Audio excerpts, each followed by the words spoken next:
Sebelum lanjut, seperti biasa, Mimin mau ngucapin terima kasih buat orang baik yang udah nyawer. Kali ini kembali lagi dari Tawis Hendra Geger Dewantoro. Pesan, lanjutkan Min. Untuk orang baik yang udah nyawer, Mimin mengucapkan terima kasih banyak. Semoga semakin bertambah rezekinya, panjang umur, dan sehat selalu. Kita lanjutkan ke intronya. Ichikiwir.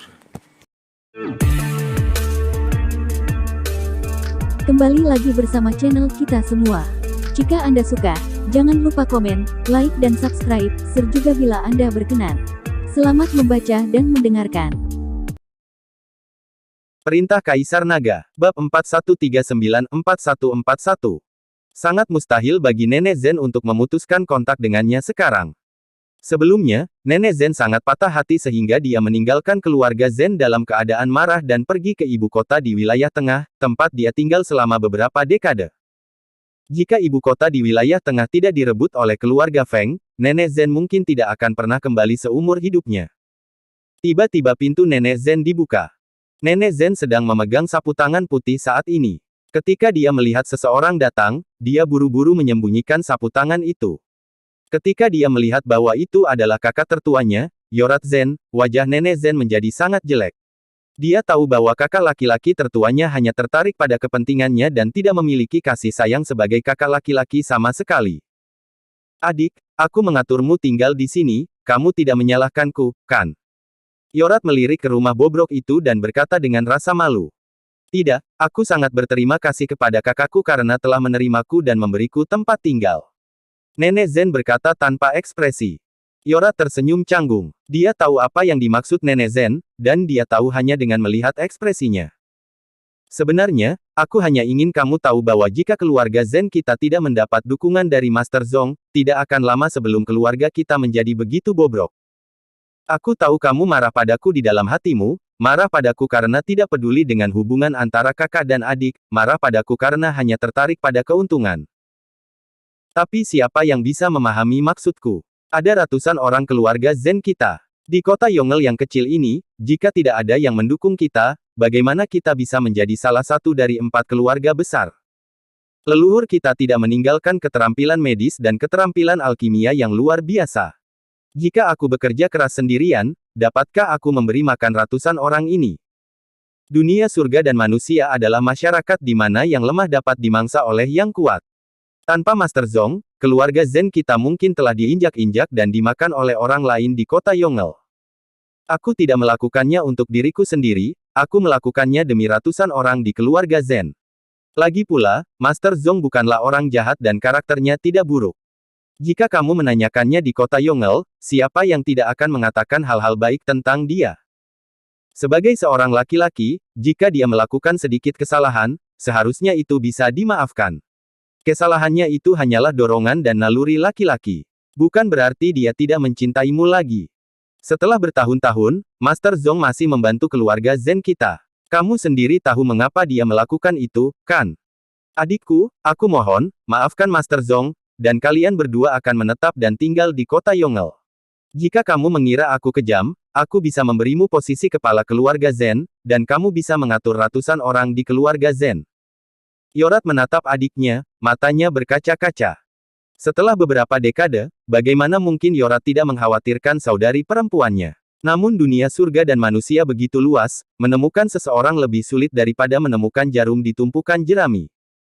Nenek Zen memandang kakaknya dan sedikit tertegun sejenak. Ketika dia kabur dari rumah karena marah, dia bahkan tidak memikirkan orang lain. Dia hanya berpikir bahwa semua orang di keluarga Zen tidak memahaminya. Puluhan tahun telah berlalu dalam sekejap mata, dan sekarang Nenek Zen merasakan sedikit rasa bersalah di hatinya setelah mendengarkan kata-kata kakaknya. Dia tidak pernah memikirkan orang lain di keluarga Zen, dia hanya memikirkan dirinya sendiri. Kalau dia bilang kakaknya egois, mungkin dialah orang yang egois. Kakak, aku. Nenek Zen tidak tahu harus berkata apa. Jangan berkata apa-apa lagi. Saat Master Zong mencarimu, kamu bisa berbicara baik-baik dan membuka hatimu. Sebenarnya, aku tahu kamu belum bisa melupakannya, kalau tidak, kamu tidak akan menyendiri dengan sapu tangan dalam keadaan gelisah. Kata Yorat sambil tersenyum tipis. Nenek Zen langsung tersipu.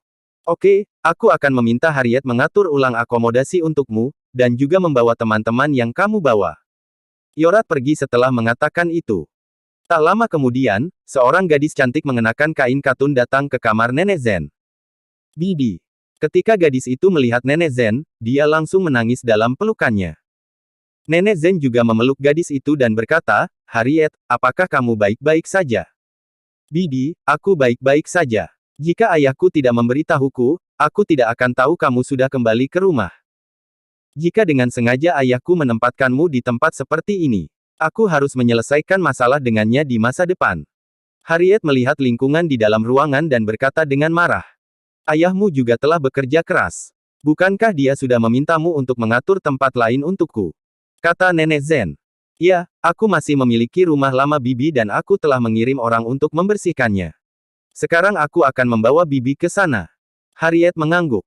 "Tunggu sebentar, aku punya beberapa teman lagi, bawalah mereka bersamaku." Setelah Nenek Zen selesai berbicara, dia memanggil Scarlett, Helena dan yang lainnya.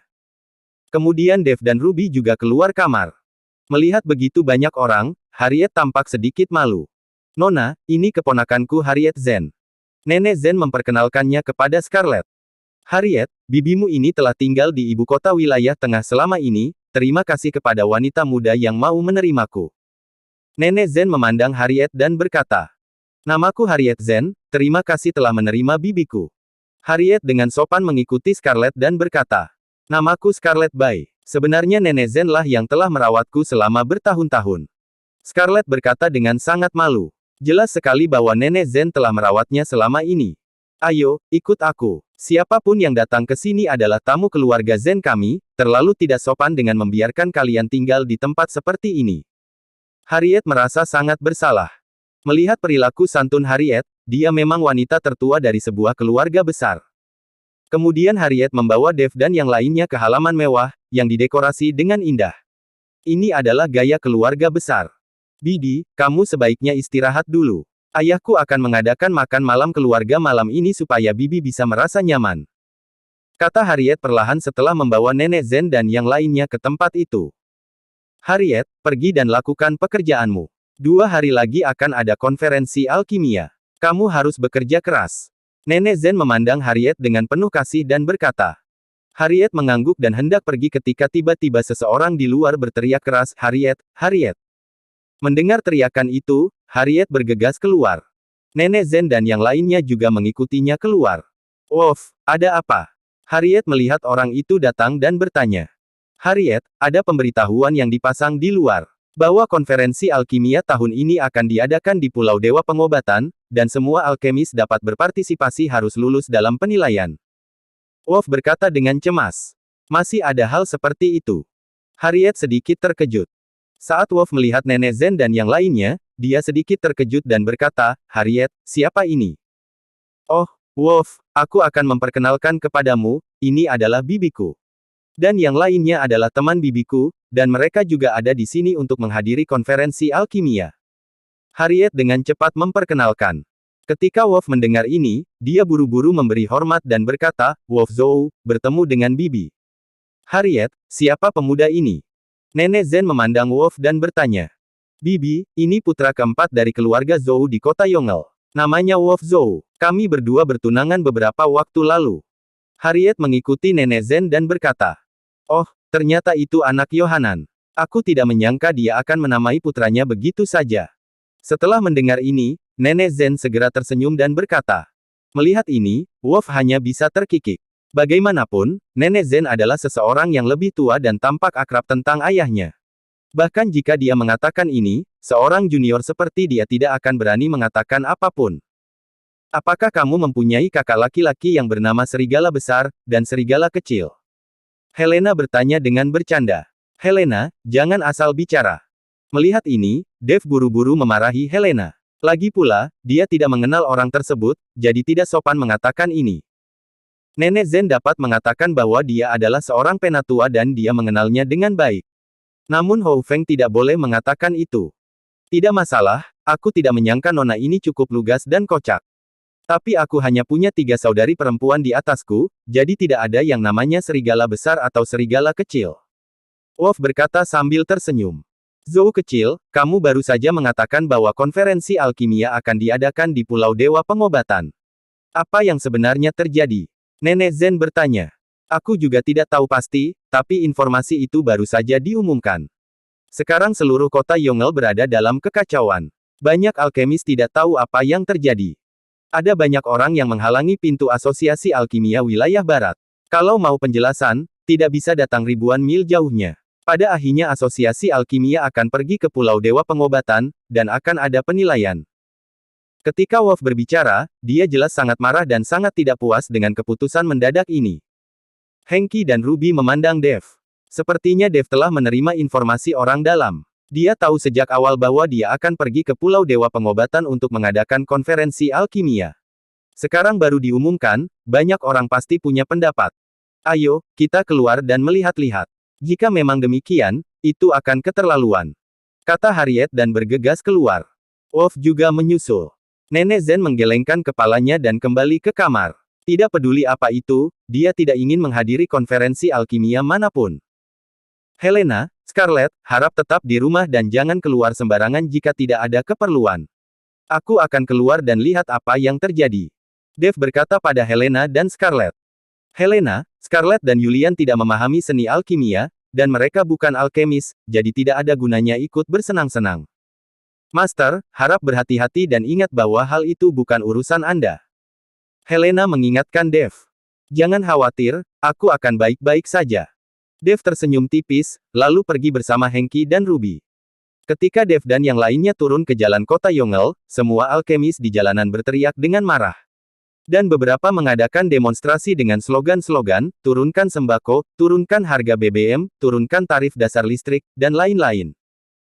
Lagi pula, masalah ini hanya dibicarakan oleh berbagai pejabat tinggi, dan alkemis di bawah tidak mengetahuinya sama sekali. Jadi ketika tiba-tiba diumumkan, pasti banyak alkemis yang kesal.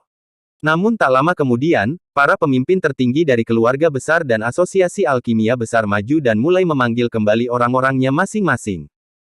Pada akhirnya, hanya ada beberapa alkemis biasa yang tersisa, dan mereka tidak dapat menimbulkan masalah apapun.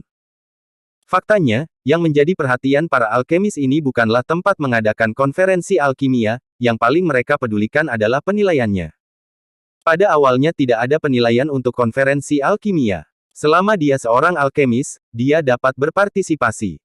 Sekarang semua orang ada di sini, dan mereka tiba-tiba diminta untuk melakukan penilaian.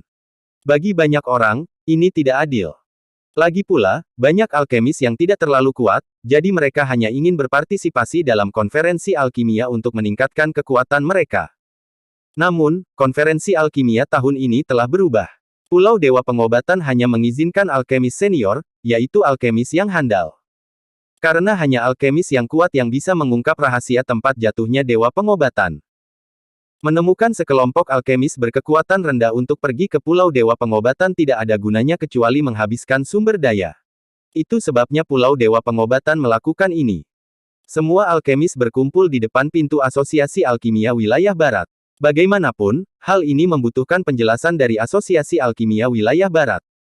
Tetapi ketika semua orang menunggu penjelasan dari Presiden Asosiasi Alkimia Wilayah Barat, pintu Asosiasi Alkimia perlahan terbuka, dan seorang pria muda mengenakan jubah putih dengan sulaman macan tutul emas di tubuhnya keluar. Begitu pemuda itu muncul, dia membawa kekuatan yang menekan semua orang. Dev hanya melihatnya sekilas dan melihat bahwa orang ini sebenarnya berada di alam Mahayana. Meskipun dia baru saja dipromosikan ke alam Mahayana, dia memang alam Mahayana yang sebenarnya. Bersambung.